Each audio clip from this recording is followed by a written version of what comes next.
Capítulo 15. Lei versus graça. Cristo é absolutamente completo, a tal ponto que chega a parecer contraditório. Ele é o pleno perdão e a perfeição da lei, é a benevolência e a justiça, o advogado e o juiz. Nós, que somos imperfeitos, temos dificuldade até mesmo para compreender a perfeição. Muitos não compreendem como Jesus pode ter salvo uma mulher pega em adultério, que estava prestes a ser apedrejada, conforme a lei ordenava, sendo que ele mesmo disse: "Não pensem que vim revogar a lei ou os profetas. Não vim para revogar, mas para cumprir. Porque em verdade lhes digo, até que o céu e a terra passem, nenhum i ou um tio jamais passará da lei, até que tudo se cumpra." Mateus 5, versículo 17 a 18. Aparentemente, ele ignorou a lei, mas também disse que a lei não passará. Como isso pode ser possível? Ocorre que a lei é perfeita, mas a execução humana é falha. A adúltera estava prestes a ser apedrejada, conforme estava previsto por Deus. Mas onde estava o homem, que também deveria ser condenado junto com ela? E quanto àqueles que estavam prestes a executar a pena, será que eram dignos de exercer a lei? Ou será que também eram merecedores de condenação? Quantos deles realmente cumpriam a lei? Perceba, não estou fazendo afirmações quanto ao que motivou Cristo. Ele é o Rei dos Reis e detém o poder de condenar ou perdoar. É exatamente por isso que pode oferecer a graça para todos nós. De qualquer forma, ele não negou a lei. Só o que fez foi dizer: "Quem de vocês estiver sem pecado, seja o primeiro a atirar uma pedra nela." João 8, versículo 7. Os acusadores acabaram sendo refreados pela própria consciência. Então Jesus pôs-se de pé e perguntou-lhe: "Mulher, onde estão eles? Ninguém condenou você?" Ela respondeu: "Ninguém, Senhor." Então Jesus disse: "Também eu não a condeno. Vá e não peques mais." João 8, versículo 10 a 11. Há muitos que enxergam pela metade e observam apenas o ato de perdão. Precisamos de uma visão completa. Cristo perdoou, e saliento que não foi um perdão apenas pelo adultério, pois os atos de Jesus são completos e perfeitos. Aquela mulher saiu dali plenamente perdoada por todos os seus pecados, mas a justiça permanece intacta com o aviso dado: "Vá e não peques mais." Qual é o fim dessa história? A verdade é que não sabemos. Quando chegar o momento do reencontro, o mesmo Jesus que a perdoou poderá ser o juiz que condenará aquela mulher a uma pena do qual ninguém poderá livrá-la. Mas, se ela aproveitou o perdão oferecido, então aquela mulher estará absolutamente livre de todos os seus acusadores. O próprio Jesus afirmou que a lei não passará. Então, tudo que era imoral frente à lei continua sendo. Tudo que Deus abominou continua abominável. Se quiser ter ideia do quanto um pecado desagrada a Deus, basta ver a pena que era estabelecida. Atos imorais, que eram puníveis com a morte, continuam tendo o mesmo potencial de destruição. De certa forma, podemos dizer que a graça tornou a lei ainda mais dura. Se antes éramos condenados à morte por adulterar, agora a pena foi revogada. A lei humana ainda estabelece suas condenações. É necessário que seja assim. Mas ninguém pode ser condenado à morte por transgredir a lei de Deus, conforme ocorria com os judeus. Por outro lado, só a intenção de pecarmos já nos torna passíveis de sermos réus pela justiça perfeita. Jesus nos ensinou: qualquer que olhar para uma mulher para desejá-la, já cometeu adultério com ela no seu coração. Se o olho direito fizer pecar, arranque-o e lance-o fora. É melhor perder uma parte do seu corpo do que ser todo ele lançado no inferno. Mateus 5, versículo 28 e 29. como acabou de ser evidenciado, o mesmo Jesus, misericordioso, também é bem exigente. Na antiga aliança, um ato condenava frente à lei. Agora, diante da graça, que nos chama a ser conscientes, sabemos que a intenção já pode ser suficiente para a condenação. Que fique bem claro, devemos sim controlar o desejo da carne, mas a atração física não é exatamente uma opção. Ninguém é culpado pelos desejos de sua sexualidade. O pecado surge no momento em que cobiçamos aquilo que a carne deseja, mesmo sabendo que é condenável por Deus. No momento em que desejar adulterar, planejando ou tentando, não importa se o ato vai se concretizar, pois já existe pecado. Parece difícil, não é mesmo? Pois qual é o ser humano que não tem pensamentos ruins, dignos de condenação? Devemos viver cheios de medo, então? A resposta, com absoluta certeza, é a de que não devemos ter medo. Se por um lado, a graça endurece a lei, por outro lado, a graça transborda em perdão. Isso é algo que a lei não podia fazer. A lei apenas escancarava o erro e estabelecia a condenação. Confuso, não é mesmo? Realmente é difícil entender como a perfeita justiça está absolutamente fundida com o perfeito perdão. É claro que não devemos sair pecando propositalmente, esperando pelo perdão incondicional. Nenhum verdadeiro cristão pensaria assim, Paulo ensina. E então, vamos pecar porque não estamos debaixo da lei, mas debaixo da graça? De maneira nenhuma. Não sabem que, quando vocês se oferecem para alguém, para lhe obedecer como escravos, tornam-se escravos daquele a quem obedecem? Escravos do pecado que leva à morte, ou da obediência que leva à justiça? Romanos 6, versículo 15 a 16. A lei de Deus pode até não condenar a mais ninguém nessa vida, mas serve como testemunha contra aqueles que escolhem a ignorância. Esses, com ações ou com palavras, negam a Cristo, como Paulo diz, porquanto, desconhecendo a justiça de Deus e procurando estabelecer a sua própria, não se sujeitaram à que vem de Deus. Romanos 10, versículo 3. É loucura, mas muitos dos que se dizem cristãos não se importam com o que Deus ensina. Deus diz que é ruim, mas eles decidem que é bom. Deus chama um ato de abominável, mas eles defendem, confundindo isso com compaixão. E no que Deus pede compaixão e misericórdia, estes resolvem ser rígidos, mais duro que uma pedra. Os pré-requisitos para a salvação são bem simples. Nos basta sinceridade ao buscar a Deus e aceitar a Cristo. Paulo afirma, porque o fim da lei é Cristo, para a justiça de todo aquele que crê. Romanos 10, versículo 4. Se com a tua boca confessares Jesus como seu Senhor e em teu coração creres que Deus o ressuscitou dentre os mortos, serás salvo. Romanos 10, versículo 9.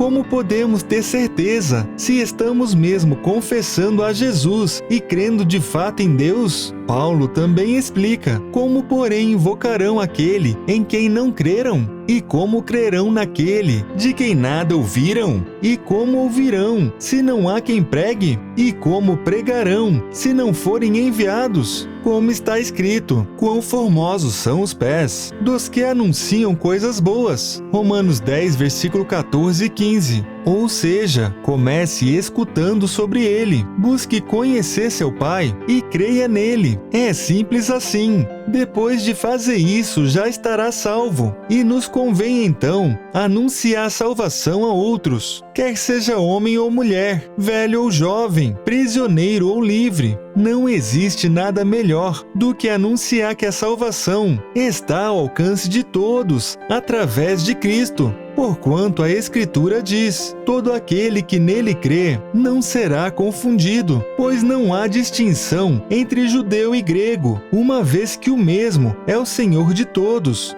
rico para com todos que o invocam. Porque todo aquele que invocar o nome do Senhor será salvo. Romanos 10, versículo 11 a 13. Cada resposta gera uma pergunta. Será que conhecemos o suficiente? Se você o busca com sinceridade e quer obedecer, isso basta. Fazendo apenas isso, tenha certeza da salvação, pois duvidar é desacreditar. Volto a repetir, vamos continuar errando mesmo assim. Eu sofri para entender a graça, pois fui muito teimoso e tentava ser o meu próprio juiz, me condenando. Isso também é loucura. Houve momentos em minha vida que imaginava Deus me olhando com decepção, mais ou menos como se estivesse lá, calado, bravo, reprovando a cada um dos meus passos. Isso é falta de fé. Eu me justificava dizendo que a falta de fé era em mim e não em Deus, mas isso é mentira. Se o conhecemos, temos que saber que Deus é maior que nossos erros. Então, quando o buscamos e o amamos com sinceridade, e mesmo assim duvidamos da salvação, é porque estamos duvidando dele. As mentiras que contamos para nós mesmos não mudam esse fato. E então, se sente salvo agora? Para chegar a uma conclusão definitiva, basta responder: você ama a Deus acima de tudo? Repito, Jesus sabe ser misericordioso, mas também é exigente, principalmente quanto ao amor, que é a chave para a paz. O próprio Cristo ensina uma boa medida para o amor. Ele afirmou: quem ama seu pai ou sua mãe mais do que ama a mim, não é digno de mim. Quem ama seu filho ou sua filha mais do que ama a mim, não é digno de mim. E quem não toma a sua cruz e não me segue, não é digno de mim. Mateus 10, versículo 37 a 38. Vamos transformar isso em um exemplo prático. Se você ignora Deus para justificar ou defender um ato do seu pai ou de seu filho, é porque está amando a essa pessoa mais do que ama Cristo. E se você se sente injustiçado por ter um desejo condenado por Deus, e então decide ignorar e viver do seu jeito, é porque não quer pegar a sua cruz e segui-lo. Mas se a sua resposta é a de que ama a Deus acima de tudo, então já deu o passo mais maravilhoso que precisamos dar. Se o amamos acima de tudo, é porque cremos e desejamos segui-lo. Isso basta. Não estamos debaixo da lei, mas se realmente amamos, é natural tentarmos agradar a Deus. Quando erramos, nos entristecemos, mesmo sabendo que não existe pena alguma frente ao Senhor. E depois seguimos em frente, como Pedro seguiu e como Paulo seguiu, pois sabemos que o acusador não pode nos deter. Lembre-se de que o mesmo Paulo, que fala tanto sobre a graça, nos trouxe 2 novos mandamentos do Senhor. Assim, podemos concluir que a obediência e a graça andam lado a lado, pois ambas as coisas são provenientes do amor. Mas entenda, não é a obediência que nos salva, pois nós falhamos mesmo amando. Porém, Deus não falha, e se Deus não falha, a graça é infalível. Nossa confiança não deve estar depositada em nós mesmos, mas sim nele. Preste atenção e se delicie com o ensinamento de Cristo. Em verdade, lhes digo: quem ouve a minha palavra e crê naquele que me enviou, tem a vida eterna. Não entre em juízo, mas passou da morte para a vida. João 5, versículo 24. Jesus não disse que teremos a vida eterna. Ele afirmou categoricamente que já temos. Basta ouvir e ter fé nele. Quando acertamos, estamos andando no caminho da salvação.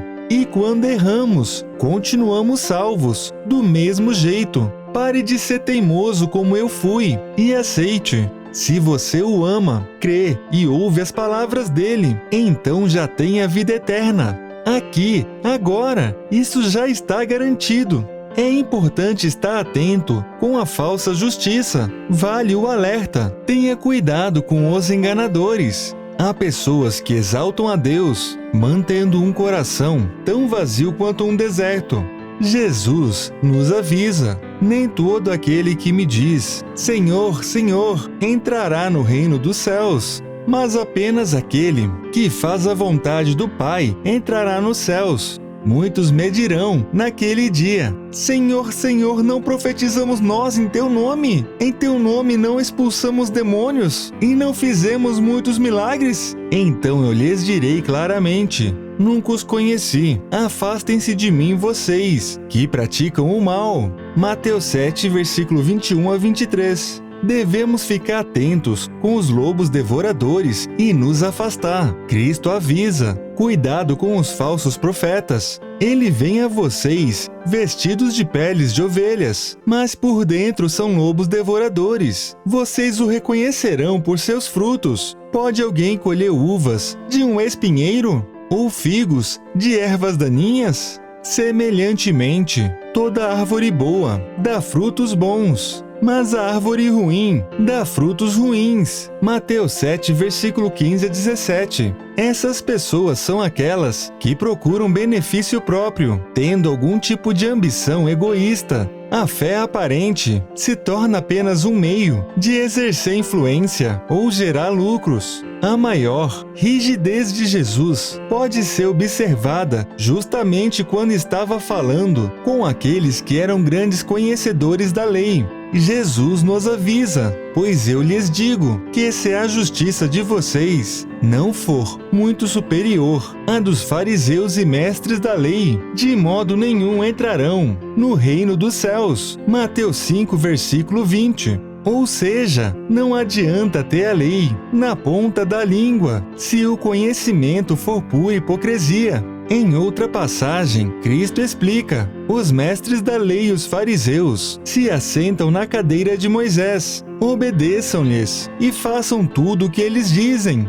mas não façam o que eles fazem, pois não praticam o que pregam. Eles atam fardos pesados e os colocam sobre os ombros dos homens, mas eles mesmos não estão dispostos a levantar um só dedo para movê-los. Tudo o que fazem é para ser visto pelos homens. Mateus 23, versículo 2 a 5. Jesus não alivia ao dizer: ai de vocês, mestres da lei e fariseus hipócritas! Vocês fecham o reino dos céus diante dos homens. Vocês mesmos não entram e nem deixam entrar aqueles que gostariam de fazê-lo. Mateus 23, versículo 13. Ocorre que, vivendo uma justiça tão rasa, eles disseminavam a hipocrisia e a perdição. São muitos os que não estão realmente interessados em pregar a verdade, mas sim em obter algum tipo de vantagem. Esses te chantagearão para alcançar seu dinheiro, quer seja através do medo ou fazendo promessas infundadas. Eles conhecem a palavra e podem aparentar mansidão,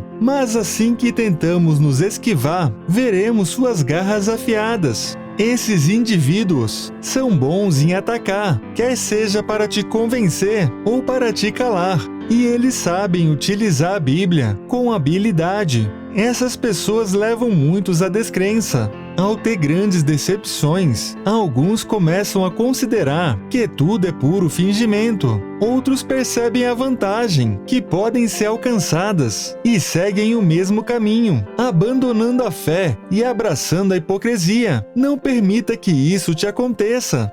Que fique bem claro, muitas vezes, pessoas sinceras também nos machucarão. Pedro aproximou-se de Jesus e perguntou: Senhor, quantas vezes deverei perdoar a um irmão quando ele pecar contra mim? Até 7 vezes? Jesus respondeu: eu lhe digo, não até 7, mas até 70 vezes 7. Mateus 18, versículo 21 a 22. É óbvio que a ideia de Cristo não foi para que Pedro multiplicasse 70 vezes 7 e começasse a contar. Da mesma forma que Ele nos perdoa com grande misericórdia, é assim que devemos perdoar uns aos outros. Mesmo um verdadeiro cristão pode viver momentos de hipocrisia.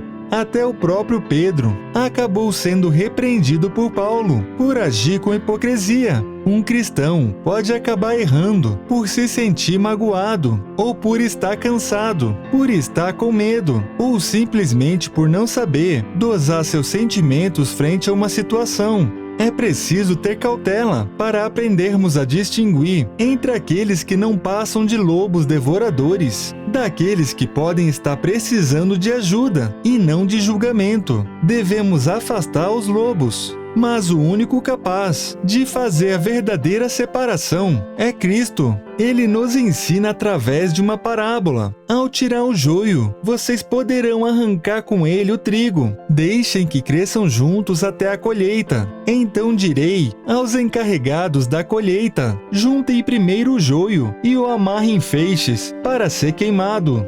Depois juntem o trigo e o guardem no meu celeiro. Mateus 13, versículo 29 a 30. A parábola é explicada assim: o campo é o mundo, e a boa semente são os filhos do reino. Os joios são os filhos do maligno, e o inimigo que o semeia é o diabo. A colheita é o fim dessa era, e os encarregados da colheita são os anjos. Mateus 13, versículo 38 a 39. Evite ser demasiadamente justo. Existe um versículo que me incomodou muito na primeira vez que li a Bíblia. Ele diz: não seja demasiadamente justo, nem exageradamente sábio, porque você destruiria a si mesmo. Eclesiastes 7, versículo 16. Se a Bíblia deixa bem claro que não somos nem ao menos justos, como poderíamos ser então demasiadamente justos? No mesmo capítulo vemos a afirmação: não há um justo sobre a terra, que faça o bem e que não peque. Eclesiastes 7, versículo 20. Gosto de exemplos práticos. Então vale ressaltar o que acontece quando um cristão cria leis para si mesmo, tentando ser demasiadamente justo. Pensem em um homem religioso que em seu trabalho busca a plena retidão. Seu serviço é analisar projetos. Só que esse homem começa a seguir sua própria lei. Por achar que é o correto, ele decide que cada projeto deverá ser analisado dentro da ordem de chegada. A princípio, é uma boa ação, porque cria organização dentro de um critério justo. Só que, em um determinado momento, um projeto que traria grandes rendimentos precisa ser atendido com urgência. O vendedor sabe disso e pede ajuda para o gerente. Ao perceber a oportunidade e o risco envolvido, o gerente pede para o analista dar prioridade para essa operação. Mas esse analista, demasiadamente justo, mergulhado em sua própria lei, decide que não deve abrir exceções. O que deveria ser simples se torna uma verdadeira batalha. Entre ligações, e-mails e conversas, o assunto finalmente chega a alguém que tem poder suficiente para ordenar a priorização da análise. Quando isso finalmente acontece, o negócio pode já estar perdido, e mesmo que não esteja, um grande estresse já foi gerado. Então surgem os comentários. Ele atrapalha, só enxerga o próprio umbigo e não vê que seu salário vem dos negócios. Suas ações geram prejuízo à empresa. No meio disso, logo surgem observações como: esses cristãos são sempre arrogantes, fingem bondade, mas só sabem causar confusão. Essa suposta justiça cristã acaba sendo um desserviço a Deus. Imagine então o que acontece quando uma pessoa demasiadamente justa adquire poder para criar regras para os outros seguirem. Em muitos casos, é uma convivência insuportável. Infelizmente, não é tão incomum ver cristãos com fé genuína buscando uma retidão ilusória, enquanto criam problemas desnecessários e não compreendem a destruição que causam a si próprios e aos outros. Existe diferença entre ser corrupto e maleável. Se um cliente oferecesse vantagens pessoais para que a análise fosse acelerada, ou até com a ideia de influenciar no resultado, certamente seria corrupção. Porém, da forma como a situação se desenrolou, era de interesse da empresa e do cliente que houvesse celeridade. O problema é que esse é apenas um dentre milhares de exemplos de como pessoas se tornam duras, supostamente em honra a Deus. Esses atos não nos aproximam do Senhor. Na verdade, pode até nos afastar ou fazer com que outros se afastem. Devemos parar de massacrar a nós mesmos e as pessoas à nossa volta, mediante leis e regras irreais. A Bíblia é bem clara ao nos ensinar. Sabemos que ninguém é justificado pela prática da lei, mas mediante a fé em Jesus Cristo. Assim, nós também cremos em Cristo Jesus para sermos justificados pela fé em Cristo e não pela prática da lei, porque pela prática da lei ninguém será justificado. Gálatas 2, versículo 16. Nota do autor: quando escrevi esse capítulo, no dia 25 de 4 de 2020, a minha filha, que tinha apenas 4 anos, chegou dizendo que me daria uma coroa de rei. No impulso, respondi sorrindo que eu não era um rei, mas sim um servo. Ela então me concedeu uma belíssima coroa imaginária de servo. Ela fez questão de colocá-la na minha cabeça e disse que eu tinha ficado lindo. Esse é o presente mais belo que possa imaginar. Ela não tem a menor ideia do que fez, mas me deixou orgulhoso com a minha maravilhosa coroa de servo. Espero fazer bom uso